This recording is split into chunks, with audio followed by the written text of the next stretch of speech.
Doctor साहब, अभी ये जो प्रदर्शनी लगा हुआ है, किस बात के लिए लगा हुआ है और इसका उद्देश्य क्या है सर? आज संसार में जो अनाचार, दुराचार, अत्याचार इतना बढ़ रहा है, ये खत्मा कैसे हो, इसके लिए यह आध्यात्मिक प्रदर्शनी लगाई गई है। कितने दिन के लिए लगाए थे? 5 दिन का कार्यक्रम था, जो आज समापन कार्यक्रम है। 5 दिन के लिए था जी। इससे क्या संदेश जाता है लोगों में? इससे संदेश जाता है कि अपने आप में बदलाव करे। जो नैतिक जो आज इतना पतन हो गया है, नैतिक उत्थान कैसे होगा। नाम बता दीजिए सर आप। मेरा नाम डॉक्टर धनिकलाल यादव, मैं ब्रह्मा कुमारी संस्था का विद्यार्थी हूँ। आपका भी थोड़ा हम नाम जानेंगे। मेरा नाम रीना बहन हुआ। मैं इस संस्था में संचालिका के रूप में जयनगर में। तो आज के प्रदर्शनी से लोगों में क्या संदेश जा रहा है? आज के प्रदर्शनी से लोगों में यही संदेश जा रहा है कि मनुष्य आज बहुत दुखी हो चुका है, अशांत हो चुका है और बुरे व्यसन में डूब चुका है। उससे हम छुटकारा कैसे पाए और मन में श्रद्धा भगवान के प्रति कैसे जगाए, अंधश्रद्धा भक्ति से छूटकर श्रद्धा भक्ति को अपनाए और बुराइयों से छूटे, यही इसका मकसद है, उद्देश्य है।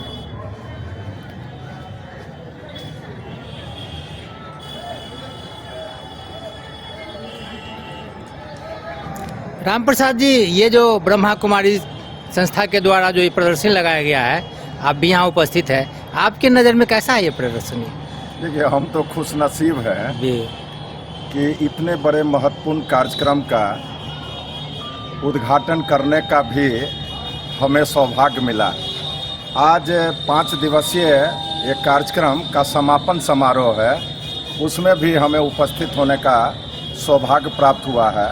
तो हम आपके चैनल के माध्यम से तो यही कहेंगे कि पहले आप ओम शांति से आप जुड़िए, समझने का प्रयास कीजिए, तभी जो है हमारा देश का, समाज का, राष्ट्र का और अपने आप का जो है भला होने वाला है और हम लोग परमात्मा तक पहुंच सकते हैं। यही मार्ग है जो हमको पहुंचा सकता है। आपके चैनल के माध्यम से यही जो है ना हम अपील करना चाहेंगे। जी। विजय जी, आप आत्मा पर प्रवचन दे रहे थे, तो 2 शब्द बताइए, आत्मा क्या है?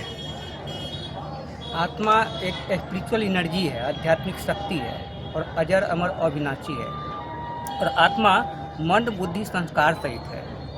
यह जो शरीर है वो तो 5 तत्वों की है, वो तो विलीन हो जाएगा, 5 तत्वों में खत्म हो जाएगा, लेकिन आत्मा सदा से है। तो आत्मिक जागृति अर्थात आध्यात्मिक जागृति से भारत में व्याप्त भ्रष्टाचार मुक्त हो जाएंगे और इस आध्यात्मिक जागृति से दैवी संस्कार आ जाएगा, जिससे स्वर्णिम भारत निकट भविष्य में आने ही वाला है। सर, आपका भी थोड़ा हम नाम जाने, आपको नहीं पहचान रहा हूँ। हमारा शरीर का नाम हुआ राम पुकार यादव जी। और इस विश्वविद्यालय का विद्यार्थी हूँ। इस विश्वविद्यालय का लक्ष्य है कि नर ऐसी करनी करे जो श्री नारायण बने और नारी ऐसी करनी करे जो श्री लक्ष्मी बने, तथा श्री लक्ष्मी और नारायण बनने की ये विद्यालय है जहाँ पे हम सभी पढ़ते हैं। जी, धन्यवाद।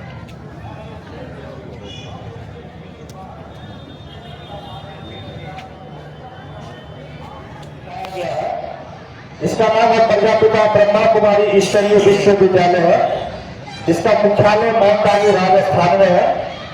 इस विश्वविद्यालय के अंदर में परमपिता शिव परमात्मा ब्रह्मा जी और सरस्वती जी को निमित्त बना करके यह विद्यालय चला रहा है। इस विद्यालय का लक्ष्य है कि नर ऐसी करनी करे जो श्री नारायण बने और नारी ऐसी करनी करे जो श्री लक्ष्मी बने। तो श्री लक्ष्मी श्री नारायण बनने का विद्यालय है। जैसे हम लोग भी अपने बच्चों को लौकिक में डॉक्टर इंजीनियर बनने की पढ़ाई कराते हैं, उसी प्रकार से परमपिता शिव परमात्मा भी आकर के आत्मा जो उनके बच्चे हैं उनको पढ़ाते हैं और उनको लक्ष्य देते हैं कि आप जो है देवी देवता है। क्योंकि हमारा भारत पहले स्वर्णिम भारत था, उसी भारत को कहा गया है जहाँ डाल डाल को सोने की चिड़िया करती है बसेरा, वो भारत देश है मेरा। लेकिन यह भारत आज से 5000 वर्ष पहले था और आज हम लोग जिस भारत में रह रहे हैं दुखी, अशांत, परेशान है।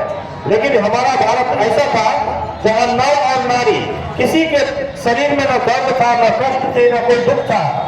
हर व्यक्ति का घर सोने हीरे की महल था, जथा राजा तथा प्रजा था।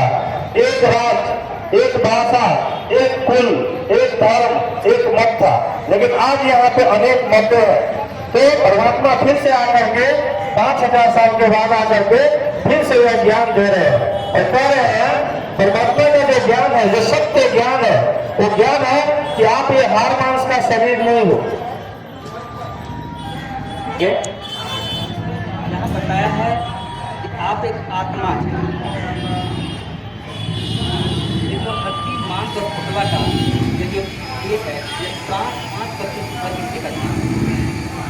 और 5% प्रकृति से बनी ये जो एक है, इसमें आत्मा जब प्रवेश करती है,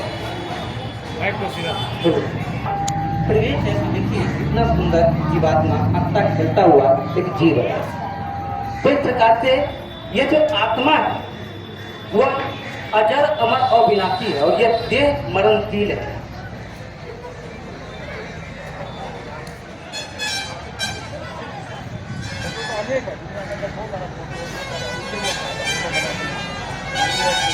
संस्था से जुड़े हुए हैं, आप अध्ययन किए हैं तो ये जानकारी है, लेकिन बाकी लोगों का तो अपना दुनिया में मस्त है। ये स्टेशन पर शिवरात्रि के अवसर पर हम ये शिव संदेश के लिए यह जो है प्रदर्शनी लगाए हैं।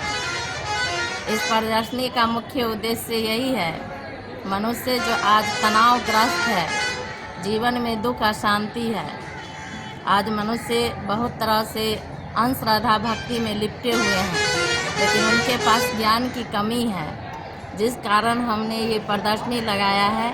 जो लोग ज्ञान को समझे और अंधश्रद्धा भक्ति को श्रद्धा भाव से भक्ति करे और भगवान को याद करे और उनसे अपने अंदर की शक्ति को प्राप्त करे, इस मकसद से ही ये प्रदर्शनी लगाए हैं। ये 5 दिन से ये प्रदर्शनी का कार्यक्रम चल रहा है, क्योंकि अभी कुंभ मेला में बहुत भीड़ हो गई है। लोग अंधश्रद्धा के कारण बहुत लोग जाने के लिए तैयार हैं, लेकिन इतना भीड़ होने के बाद भगदड़ हो गई। तो कहने का भाव यही है कि ठीक है, आप जाइए, आपका जो मकसद है वहाँ पर कुंभ मेला में स्नान करने का, लेकिन साथ साथ ज्ञान स्नान करने की भी ज़रूरत है। जब तक ज्ञान नहीं होगा, परमात्मा के प्रति आंतरिक श्रद्धा और भावना नहीं होगी, तो उनसे जो हमें सुख शांति की प्राप्ति चाहिए, या गंगा स्नान से हमारे अंदर जो अपवित्रता आ चुकी है, उस पवित्रता को धारण करने के लिए गंगा स्नान के साथ साथ ज्ञान की भी स्नान करना जरूरी है। इसी विषय के अवसर पर हम यहाँ पर स्टेशन पर प्रदर्शनी लगाए हैं कि स्टेशन पर बहुत लोग आते जाते रहते हैं, ताकि इस विषय को भी वो जानकर अपने अंदर एक श्रद्धा भाव उत्पत्ति करे और भक्ति भावना जो मन में है वो श्रद्धा से प्रेम से भक्ति करे, पूजा पाठ करे, गंगा स्नान करे, लेकिन अंदर में ये ज्ञान की स्नान भी करना जरूरी है। जी धन्यवाद।